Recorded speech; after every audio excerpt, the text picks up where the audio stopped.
Salam damai sejahtera saudara-saudaraku terkasih pencinta firman Tuhan. Berjumpa kembali dengan Bible Learning with Father Joseph.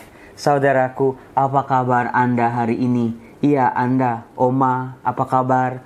Opa, semoga sehat selalu. Ibu, Bapak, Om, Tante, bahkan ada anak-anak muda. Luar biasa. Saya sangat bersyukur karena semakin banyak orang beriman Kristiani yang suka baca firman Tuhan, yang suka bergelut merenungkan firman Tuhan, dan yang luar biasa adalah menemukan kekuatan, menemukan senjata dari firman Tuhan untuk menghadapi masalah demi masalah dalam kehidupan mereka, dan senjatanya ternyata sangat ampuh. Nah, saudara-saudaraku, izinkan saya untuk bertanya kepada saudara, siapa di sini yang hidupnya tidak pernah punya masalah? Coba, Romo, ketika saya butuh apa-apa, langsung ada Romo. Ketika sekolah itu semuanya gampang, gak ada soal-soal ujian yang susah, Romo. Ketika rezeki ngalir dari dulu sampai sekarang berlimpah-limpah. Pekerjaan semua, karir semakin melesat, Romo. Lalu juga pelayanan saya diterima di mana-mana, Romo. Kemudian kalau ketemu orang-orang, semuanya orang-orang baik, Romo, yang mensupport kehidupan saya, Romo. Di jalan gak pernah ada macet, semuanya lancar-lancar jaya. Kayaknya kok gak ada ya orang seperti itu. Karena apa? Sejak kita lahir dari rahim ibu ke dunia ini, seorang bayi langsung menangis. Artinya itulah masalah, itulah tantangan yang dihadapi oleh semua dari kita begitu kita lahir di dunia ini. Karena situasi di dalam rahim berbeda dengan situasi di luar rahim. Bayi menangis karena dia tidak nyaman, kedinginan, dia merasa asing, atau ada sinar-sinar yang nggak nyaman buat dia. Saudara-saudara yang terkasih, tapi kan kita semua bisa melalui itu, bukan? Nah, dari situ kita bisa belajar ternyata dalam hidup manusia selalu ada masalah. Tetapi kita juga harus belajar bahwa ternyata setiap masalah dalam kehidupan kita itu ada jalan keluarnya. Di mana kita harus menghadapi masalah itu, jangan lari, hadapi untuk bisa menjadi pribadi yang lebih kuat lagi. Nah, saudara-saudaraku terkasih, misalnya dalam sekolah, ujian makin lama makin susah, makin lama makin berat. Kalau kita mau menyelesaikan ujian, mau lulus, mau naik kelas, kita harus apa? Kita harus mengupgrade diri kita. Kita harus menambah kemampuan-kemampuan kita. Kita harus belajar lebih keras lagi, lebih baik lagi. Kalau soal-soal ujiannya makin lama makin berat, tetapi kita nggak pernah belajar atau hanya berpuas diri di sini, kita nggak akan bisa untuk melewati masalah dan ujian-ujian itu. Nah, saudara-saudara, hidup adalah sebuah ujian yang harus kita selesaikan dengan cara kita harus menambah kemampuan kita. Kabar gembiranya adalah Tuhan Yesus selalu memberikan kita kekuatan, arahan, pedoman, bantuan buat kita untuk menghadapi tantangan-tantangan dan ujian-ujian itu. Nah, izinkan saya dalam video kali ini untuk mengangkat sebuah kitab yang hampir tidak pernah saya rasa. Dari 800 video Bible Learning, kayaknya hampir tidak pernah saya berbicara soal kitab Wahyu. Betul? Anda penonton Bible Learning pasti tahu, Romo Yosef selalu mainnya di Perjanjian Lama. Karena memang saya spesialisasi Perjanjian Lama. Taurat, Mazmur, kemudian juga nabi-nabi, itu makanan saya setiap hari dari sekolah. Tapi kalau soal kitab Wahyu, baca sih sudah. Tapi saya merasa diri saya perlu kematangan rohani, kedewasaan rohani, pengalaman yang cukup untuk bisa membaca kitab Wahyu ini. Maka baru sekarang saya berani untuk membahas kitab Wahyu untuk Anda. Orang ketika mendengar kitab Wahyu, Romo, serem Romo tentang akhir zaman, tentang pembinasaan, tentang keluarnya makhluk-makhluk jahat dan penghukumannya, tentang pengangkatan-pengangkatan orang-orang yang dikasihi oleh Allah. Kitab Wahyu, bahasa Inggrisnya Revelation, artinya pengungkapan, penyingkapan, sesuatu yang tersembunyi, dibuka pelan-pelan. Apa yang tadinya menjadi misteri, tidak diketahui oleh manusia, pelan-pelan misteri itu membuka dirinya untuk bisa dikenali oleh manusia. Nah, kitab Wahyu adalah sebuah pengungkapan diri Allah tentang apa yang menjadi akhir kehidupan manusia setelah semua yang di dunia ini berakhir. Maka orang seringkali, wah Romo kitab Wahyu berbicara soal akhir zaman. Nah, saudara-saudaraku terkasih, yang mau saya bahas hari ini adalah pesan Tuhan Yesus kepada 7 jemaat di Asia Kecil. Anda silakan buka kitab Wahyu bab 2 dan bab 3. Silakan coba sebutkan 7 jemaat di Asia Kecil yang disapa oleh Tuhan Yesus, di mana Tuhan Yesus berpesan untuk mereka, menilai kehidupan mereka. Yang pertama, jemaat di Efesus. Yang kedua, di Smyrna. Yang ketiga, Pergamus. Yang keempat, di Tiatira. Yang kelima, jemaat di Sardis. Yang keenam, jemaat di Philadelphia. Dan yang ketujuh adalah jemaat di Laodikia. Nah, saudara-saudara, mari kita baca. Meskipun pesan-pesan ini untuk 7 jemaat Asia Kecil, tetapi yang namanya firman Tuhan adalah firman yang hidup. Firman ini juga berbicara tentang diri kita. Karena apa? Yang dilakukan oleh jemaat-jemaat di Asia Kecil ini juga adalah gambaran diri kita. Itu juga yang kita lakukan dalam hidup kita seringkali. Mari kita simak di Wahyu bab 2. Pesan Tuhan Yesus kepada jemaat di Efesus.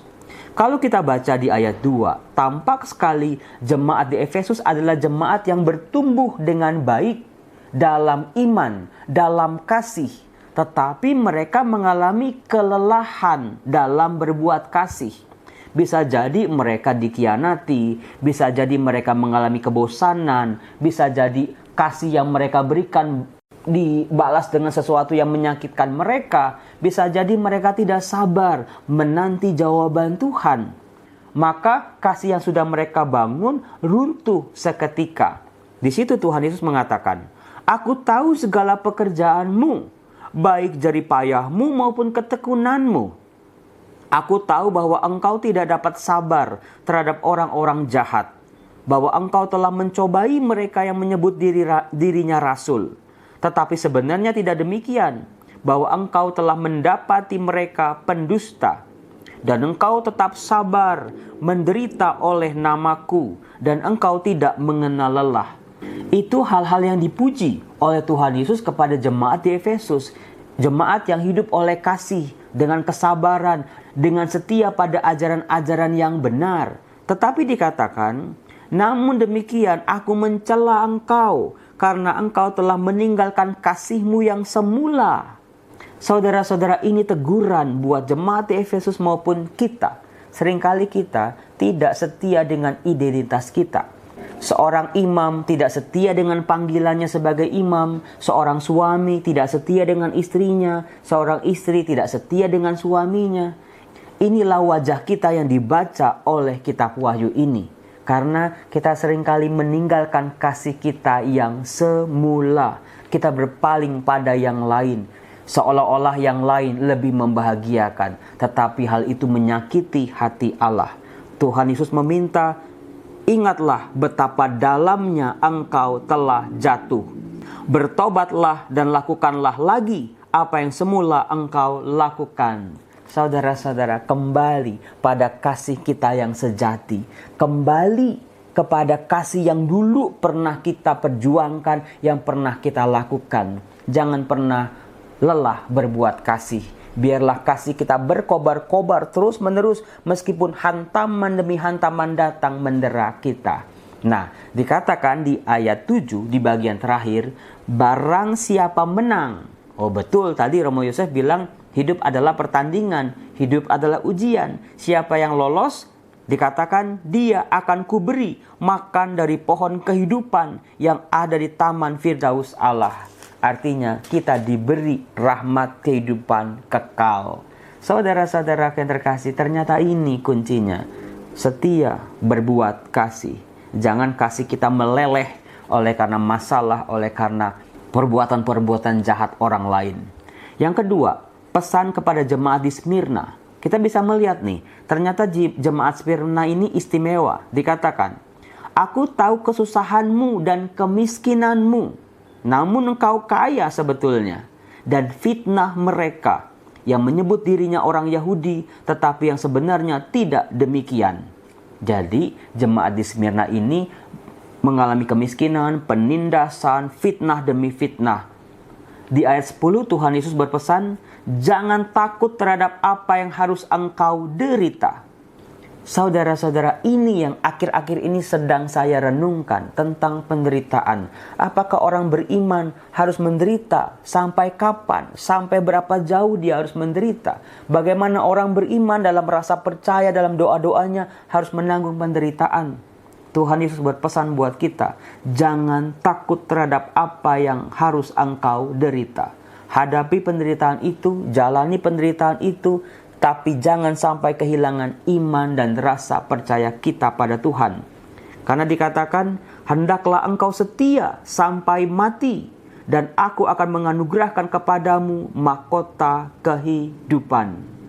Lalu janji Tuhan Yesus, barang siapa menang, ia tidak akan menderita apa-apa oleh kematian yang kedua. Karena sudah lulus dalam menghadapi aneka macam penderitaan di dunia ini, maka Tuhan Yesus berjanji ia tidak akan menderita apa-apa oleh kematian yang kedua. Kemudian, pesan Tuhan Yesus kepada jemaat yang ketiga di Pergamus. Mari kita lihat.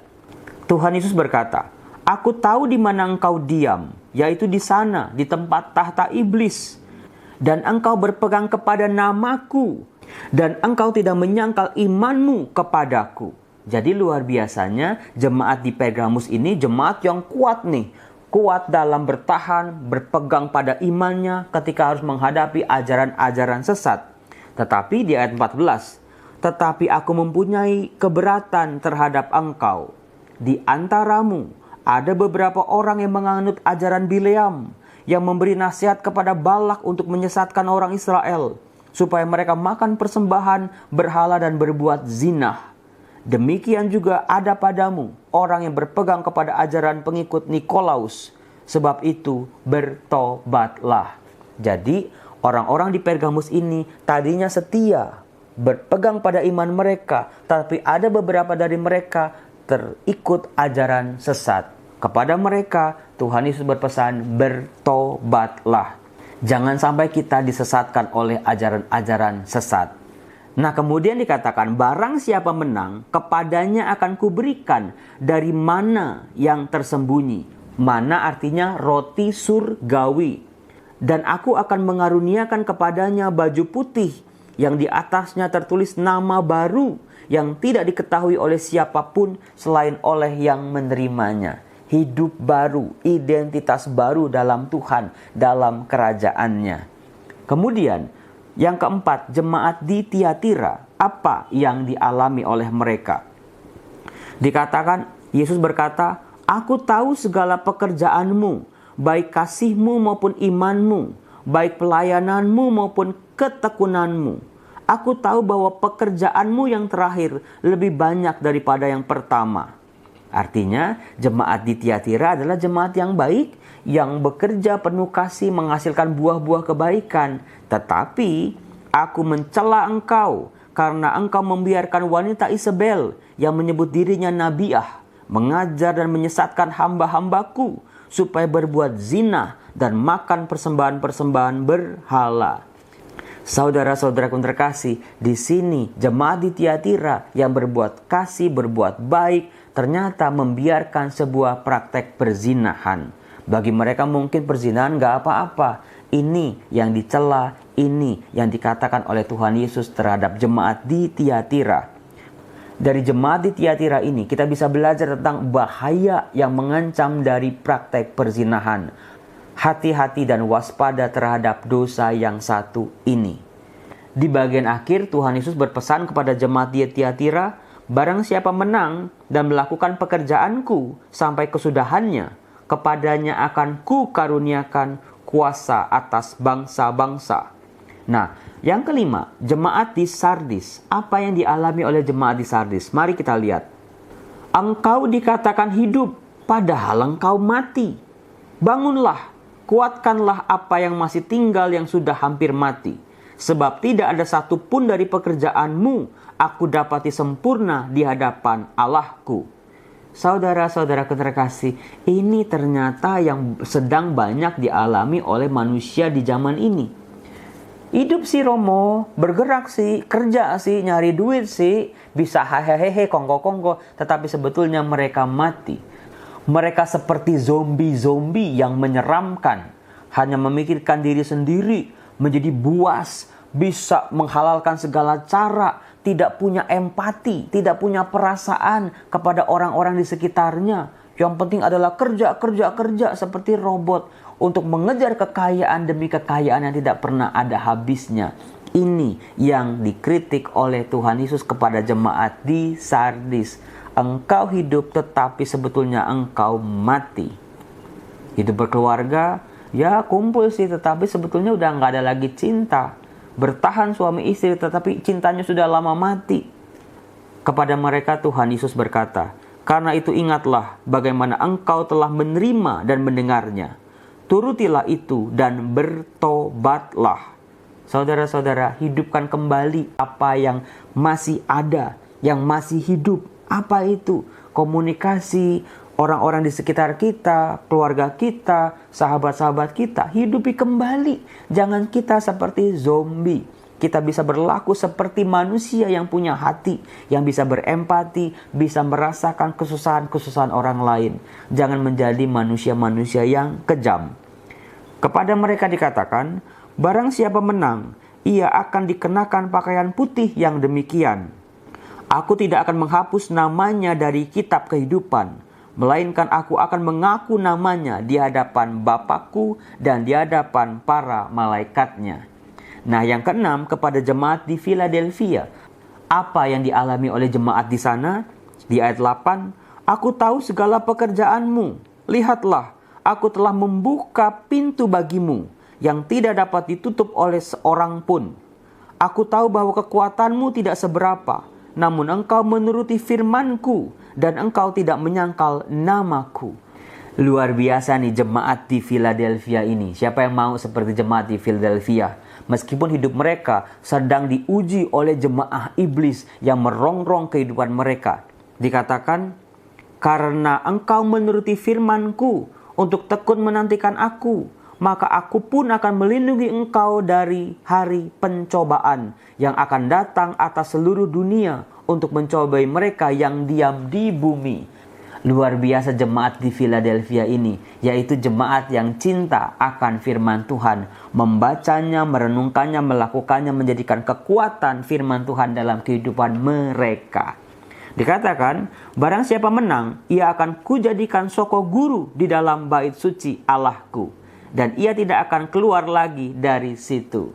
Saudara-saudara, saya mau jadi jemaat di Philadelphia. Anda mau nggak? Yuk, kita bareng-bareng mencintai firman Tuhan. Nah, yang terakhir, jemaat di Laodikia. Ini bagus nih. Dikatakan, aku tahu segala pekerjaanmu. Engkau tidak dingin dan tidak panas. Apa artinya, Romo? Suam-suam kuku kah? Atau garis tengah kah, Romo? Dikatakan, alangkah baiknya jika engkau dingin atau panas. Artinya, dalam hidup manusia tuh harus ada gregetnya, harus ada gairahnya, harus ada sesuatu yang membedakan dari orang lain. Bukan cuma ikut aja tanpa identitas yang jelas. Orang kesana dia kesana, orang kesana ikut kesana, tapi tidak pernah punya pendirian. Itu maksudnya. Jadi karena engkau suam-suam kuku dan tidak dingin atau panas, aku akan memuntahkan engkau dari mulutku. Karena engkau berkata, aku kaya dan aku telah memperkayakan diriku dan aku tidak kekurangan apa-apa. Dan karena engkau tidak tahu bahwa engkau melarat dan malang, miskin, buta dan telanjang. Jadi orang-orang di Laodikia ini adalah orang-orang yang nyaman pada zonanya, yang disebut zona nyaman karena mereka kaya, karena mereka punya berbagai macam harta benda, maka mereka ya udah gak punya semangat dalam hidup, gak punya identitas yang sejati dalam hidup. Di ayat 19 dikatakan, barang siapa ku kasihi, ia ku tegur dan ku hajar, sebab itu relakan hatimu dan bertobatlah. Jadi semua teguran-teguran Tuhan itu sebetulnya didasari oleh tindakan kasih. Tuhan mau menyelamatkan kita. Nah, dikatakan, barang siapa menang, ia akan kududukan bersama-sama dengan aku di atas tahtaku, sebagaimana aku pun telah menang dan duduk bersama-sama dengan Bapakku di atas tahtanya. Saudara-saudara, itulah iman Kristiani yang sering kita dengar lebih dari sekedar pemenang. Kita menang bersama Kristus. Kita memenangkan pertandingan-pertandingan, ujian-ujian yang kita hadapi di dunia ini. Senjata-senjatanya sudah disebut tadi, tinggal kita lakukan, kita tekuni dalam hidup kita setiap hari. Saya yakin, percaya hidup Anda akan menjadi luar biasa. Salam damai sejahtera, Tuhan Yesus memberkati. Salam.